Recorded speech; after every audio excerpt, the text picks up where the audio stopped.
আচ্ছা বৌদি, একটা কথা বলবো তোমাকে। হ্যাঁ, কি কথা বলো? বলছি, দাদা কি আর তোমার সঙ্গে খারাপ কাজ করে না? কেন হঠাৎ এরকম কথা জিজ্ঞেস করছো? হ্যাঁ, দেখছি দাদা তো দিন দিন সাধু পথে নেমে যাচ্ছে, সব সময় হরি হরি বলছে, ওই জন্যই জিজ্ঞেস করছি। আরে ও বোকাচোদাকে তুমি চেনো না? দিনে মানে শুধু হরি হরি, আর রাতের বেলা শুধু বলে করি করি।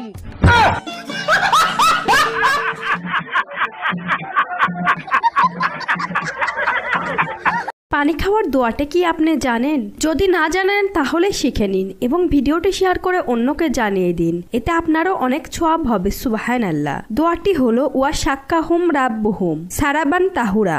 বন্ধুরা, আমি ভিডিও ভাইরাল করার জন্য অনেক চেষ্টা করছি, কিন্তু হচ্ছে না। তোমরা একটু ভিডিওটা ভাইরাল করে দাও, আর যারা নতুন দর্শক আছো প্লিজ নিচে থাকা লাল বাটনটা একবার টাচ করে দাও। সন্তানের মাথায় হাত রেখে কোরআনের এই ছোট্ট দোয়াটি যদি 3 বার পাঠ করতে পারেন তাহলে আপনার অবাধ্য সন্তান বাধ্য হবে এবং আপনার সব কথা শুনবে। সুবহানাল্লাহ। এটি একটি পরীক্ষিত আমল। দোয়াটি হলো আল্লাহুম্মা আসলিলি ফি জুরিয়াতি ওয়া ইন্নী তুবতু ইলাইকা মিনালে মুসলিম।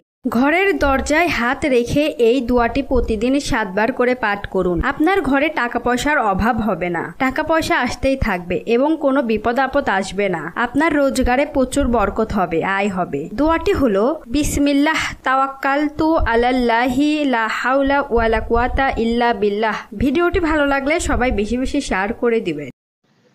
পৃথিবীতে সবচেয়ে খারাপ নেশা কি জানেন? মানুষের প্রতি মানুষের মায়া। চুপ থাকলে দুর্বল, আর প্রতিবাদ করলে বেয়াদব। এটাই বর্তমান সমাজের অবস্থা।